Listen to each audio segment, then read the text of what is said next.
Rainbow Push. Push Tech 2023.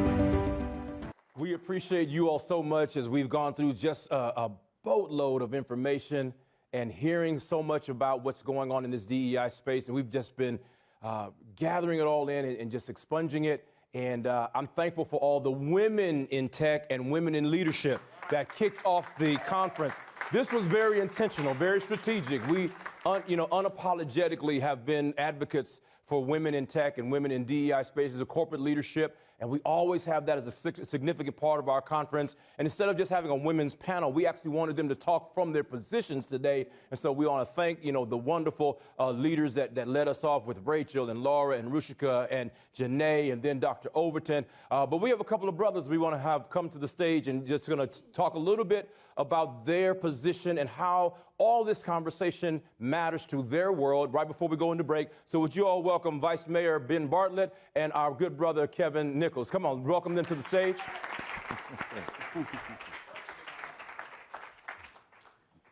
Gentlemen.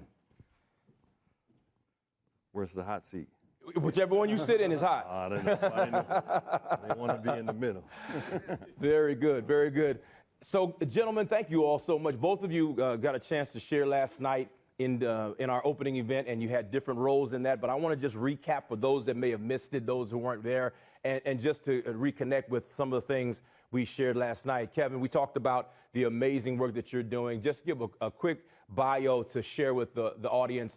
You're the social engineer for a reason. You're doing some great work. Just tell us a little bit about it. Very little. Kevin Nichols, I'm the founder, president, and CEO of the Social Engineering Project. It's a nonprofit STEM organization that I started about 7 years with my co-founder, Dr. Brian Brown, who's a professor at Stanford Graduate School of Education. Our goal really is to address the lack of diversity in the tech industry by creating culturally relevant STEM pipeline programs for youth. And I also have a day job, so I actually am a senior leader at Lawrence Berkeley National Laboratory, and I help our lab recruit and retain diverse talent. Fantastic. So glad that you're here. Thank you. And then Vice Mayor, not only are you here as a DEI expert in all the things that you bring to the table, but last night, of course, we honored you with our Community Impact Award, well deserved. And so just tell us a little bit about your background, especially as it pertains to technology, which you wear numerous hats. Yeah, well, thank you, Pastor Brian. It's a pleasure to be here. A joy, actually. Thank you. And good to see Kevin. Mm-hmm. So I'm the vice mayor of the city of Berkeley. And it's interesting. The first measure I introduced, the first one I passed, the first one I announced was bring back racial equity in city contracting for the city of Berkeley. And it took 7 years for it to begin to be implemented. Mm-hmm. So that shows you what we're up against. So I'm a vice mayor of the city of Berkeley. I focus on these issues on inclusion and leveraging all our forces to get us included. I'm an attorney where I represent black founders and people involved in black money and expansion of it using technology. It's my driving purpose. That's a beautiful thing. As we were watching Dr. Overton in particular, Attorney Bartlett, we all responded as we saw the data, heard the data. We know this, we experience it, we're part of these conversations, we see it in real time, but to see the stats and the data, which has really driven a lot of our work, it's just sometimes mind-boggling and discouraging. What kind of thoughts did you have thinking about some of those numbers that we saw on the screen a few minutes ago? Well, I'm not surprised, right? When I moved when I graduated college, I moved to New York, age 22. I first learned right then, that first year, when I could not get an apartment. I would go visit an apartment and, over and over and over again, get rejected. Then I got my friend from school to come with me and act like it was going to be her apartment, and I got it. Wow. And that's when I learned the lesson. So the system as it is constructed for white supremacy. That's its whole purpose. And so we've been, hovering about it through the generations, right? But noticing we're not really getting that much bigger a slice of the pie. It just keeps hovering to be about the same. And so what I've learned to counsel my clients on is to do like the previous speaker did and have a white avatar. And they are succeeding. So it's a technique that's been done by other minority groups to great success. So we can learn from those lessons to increase the pace at which we grow. Right, right, absolutely. And then Kevin, you have a very meaningful and impactful pipeline program with youth. And so trying to encourage young people to, in the words of Reverend Jackson, keep hope alive, where some of these realities haven't hit them yet.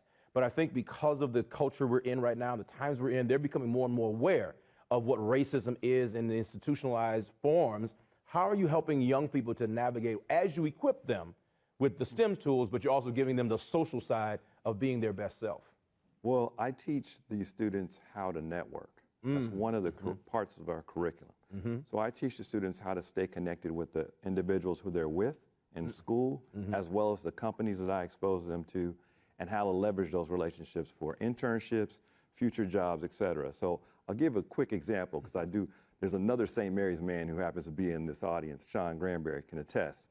I went to St. Mary's High School, and during that time, when I talked to students, I asked them, I said, how many of you have Snapchat on your phone? And they all raised their hands. And then I asked them, how many of you have seen the Black Panther movie? And all of them raised their hands. I said, well, Bob Murphy and Ryan Coogler both went to my high school and were sitting in class the same time during those 4 years that they were there. So the irony is that they are controlling billions of dollars and have changed the way that we look at technology as well as film. We're all sitting in the same place at the same time. You never know who you're sitting with and where they're going to be 5 years from now or 10 years from now, et cetera. So there's no one that's discardable. Even if you determine right now that you don't want to do business with someone, that doesn't mean you don't ever want to do business with them. It's just that you don't feel like there's a relationship presently. And also, so to leverage those relationships, leverage their parents' relationships. I mean, right. For those of you who do not know, from 2011 to 2014, every time you put your username and password, you saw myself or 3 other people on LinkedIn.com. So I've been one of the early adopters of LinkedIn, first 500,000 users many years ago. And before they had a marketing team, they would actually call people like me to say, hey, tell Wall Street Journal how to respond to whether a paid account or a free account is worth it, or tell them how to post something, et cetera. I would get those calls because they didn't have enough people to fill those. So I'm like, I'll talk to the Wall Street Journal if you like, or send CNN my way. So, so as a thank you, they put me on the homepage. But my point is that networking is key, and leveraging everyone's network is going to make the difference. Well, I'm going to send these folks to break in a little bit, and they're going to all network, right? Everybody's going to network, get everybody's LinkedIn page. You all do have LinkedIn pages, right? Everybody in the room? Okay, if you don't, start setting it up before we get to break. Vice Mayor, you are known, and I love these parts of your bio and your story. You're known as a policy leader, and that's a significant thing to be known for. And you know that, even the history of Rainbow Push and Reverend Jackson, and as much as his advocacy has been about being on the front lines and helping to open doors and having a voice, it's also been about how we shape policy in order that things can actually be instructed and institutionalized and built out with an infrastructure of change. Talk a little bit about that part of your work and your objectives in bringing your advocacy heart to a policy conversation. So you're exactly right. And I keep thinking about the past speaker. One of the things you mentioned was the pay equity gap. So one of the first things we did, which was later copied by the state, was we passed pay transparency. So you're publishing what you're paying people so you can see. And that has a corrective force. Later it's been adopted by the state. So looking at all the fundamental problems, right? There's a policy tweak you can make to each of them to at least open up the gates a bit more, like the pay equity transparency. We recently passed a measure where we're able to create a new form of technology-enabled public finance, with the purpose of it being to make assets affordable for people, so that you can build things on it and have assets, because they're out of price for so many people. So many things are out of range. Right. Another thing that's popular and it's coming our way is board diversity. So you can mandate board diversity. These corporations are public companies, and you forget that there's a public charter that enables a C corporation to exist. Yeah. They are supposed to serve the public good. And when the public is being misaligned by the company or not being included, despite the tax benefits they receive from the same customer base, i.e. African Americans, you can actually pass a law to correct their behavior. So like in Europe now, they have laws in certain countries, like Germany, which requires the board makeup to be made of certain number of women and ethnic groups. Say that again. There's a requirement. To have a board diversity with a set ratio. And those companies do better. Yes, absolutely. They perform better. And so the resistance here in America to having rules like that is not grounded in anything tangible or it's going to hurt our bottom line when the data proves time and time again that it does not. Right. It's about something else. Right. So, we have to leverage our policy chops and our advocating. When you have a policy, too, you have to pass it internally, which is very difficult. So you have to advocate hard for the smart policy that can open the doors down the road. And that's what we're doing. And again, this is what I learned from Reverend Jackson. And I was going to just piggyback on that because, for those of you who have known the story of our advocacy and work in Push Tech in these last 8 years, one of the things that we did, we asked for companies to reveal their EEO1 numbers. We asked them to share with us, what are your employee numbers looking like? What kind of diversity do you really have?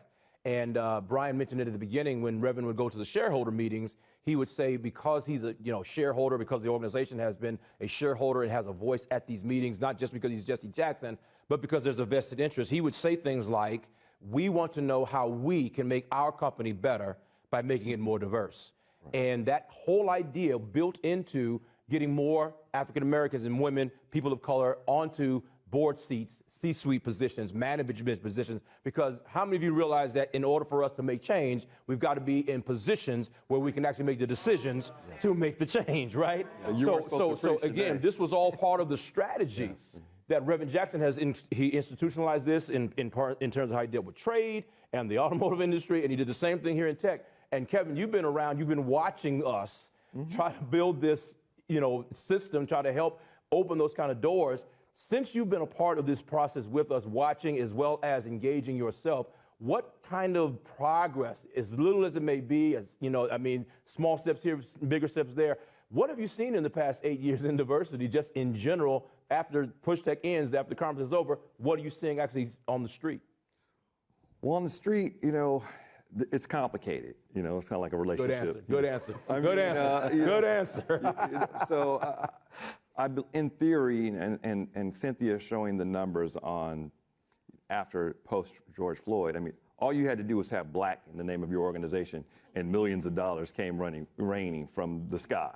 But we didn't. Our name doesn't start with black, or we don't serve just black students. So we missed out on all of that. And a lot of those organizations were promised money that they never received, as you heard. That's right. But what I will say, and because of Push Tech particularly, Intel has always been a leader in looking at and putting real dollars behind their diversity efforts. So I'm hopeful. Right now I'm getting young people interested in STEM, and hopefully when they graduate, they'll have a job. The keyword's hopefully. Right. But now, like Intel's just bought manufacturing acreage in the Midwest and are going to build chips domestically. And so when we start looking at, when I finish running this organization and get a wonderful executive director and quote unquote retire, my goal really is to address the policy aspects of things, how we look at the future of work and workforce. Because if we're outsourcing our talent and we're getting people cheaper from overseas, we're not investing in the students and the people that are here that need those jobs. So I feel like I'm kind of a charlatan selling them a dream that doesn't exist when they get out of school. I have students come to me and say, Kevin, can I work for you? Because I can't get a job and I'm a mechanical engineer or aerospace engineer. So we've got to change that. Right. And that's part of, I think, the reason this room is so important, because all of you come from a different space and place of influence. You have your own, what we call oikos, your own sphere of influence, where your voice, your position, your platform really matters. And that's why having this conference this year and in person again, and here at Cisco even, because one of the things that Brian shared is some of the things, and we're going to hear from a lot of their executives later, but I appreciate Intel taking the initiative, $300 million commitment that they made, $100 million into their infrastructure, $100 million into small businesses, $100 million into developing a pipeline, which is still continuing. And other companies, Microsoft and Apple, jumping on board, HP Google. and Google.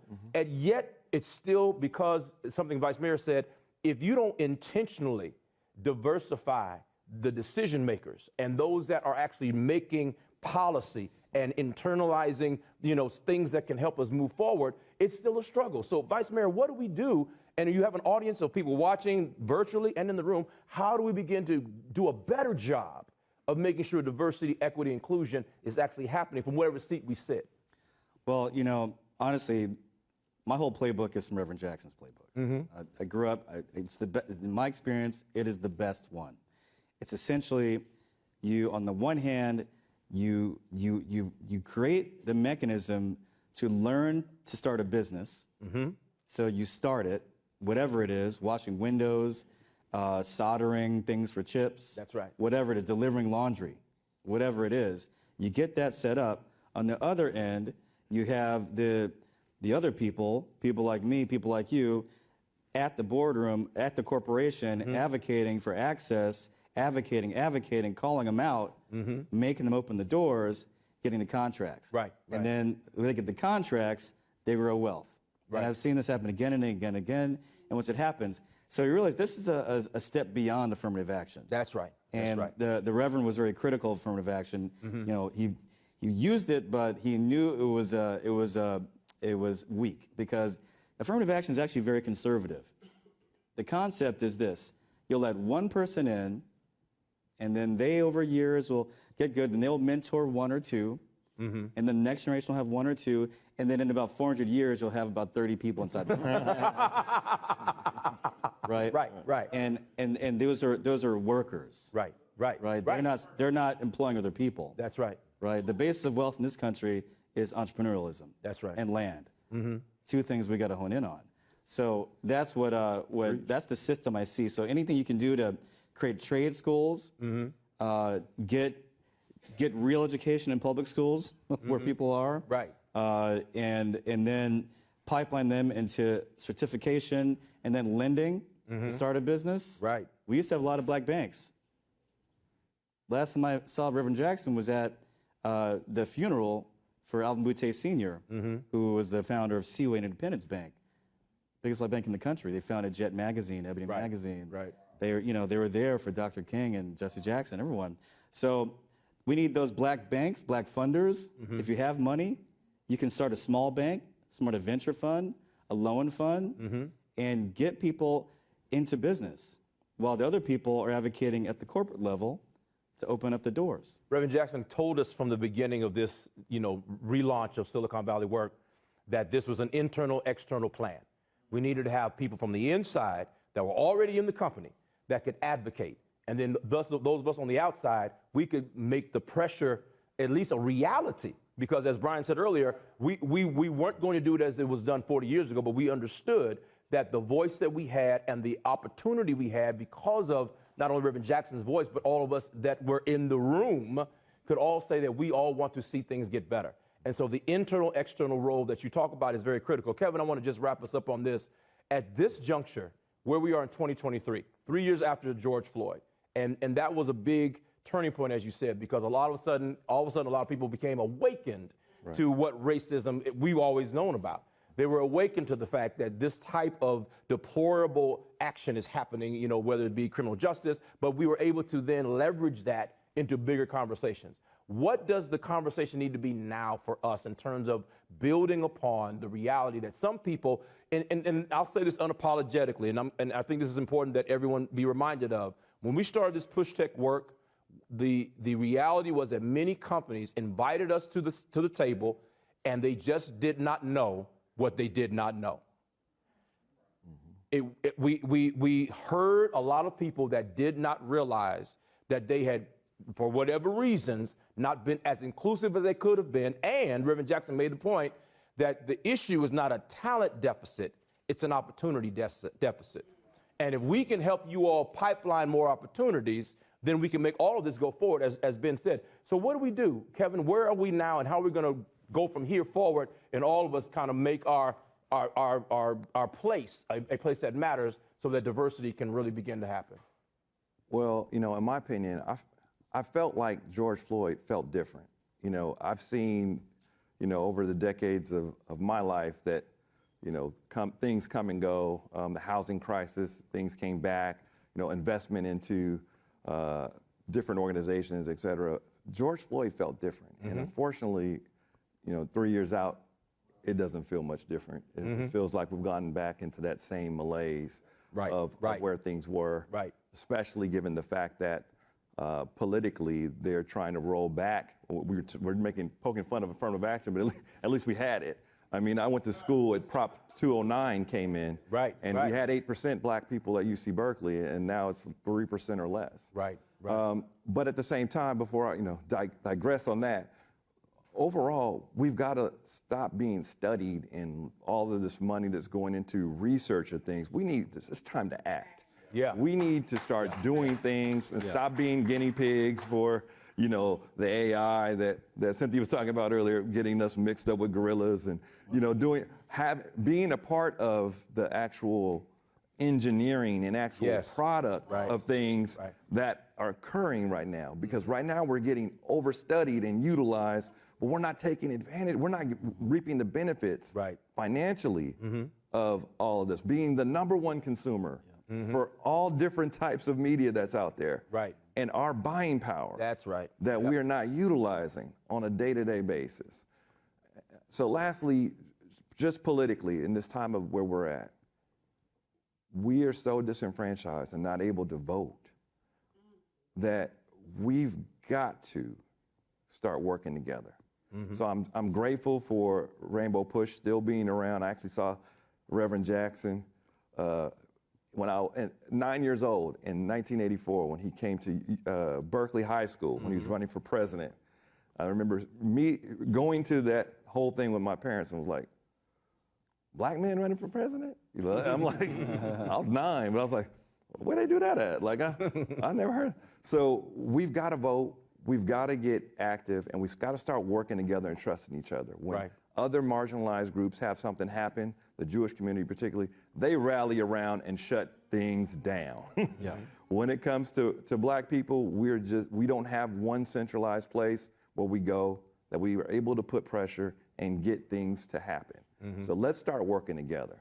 That's well said. And Rainbow Push Coalition was Reverend Jackson's dream of just accomplishing that, has been alluded to, and we want to be able to come together. That's why you being in the room today is so valuable. That's why hearing from you gentlemen today is so valuable. Let's give a hand to Vice Mayor Bartlett, to Kevin Nichols,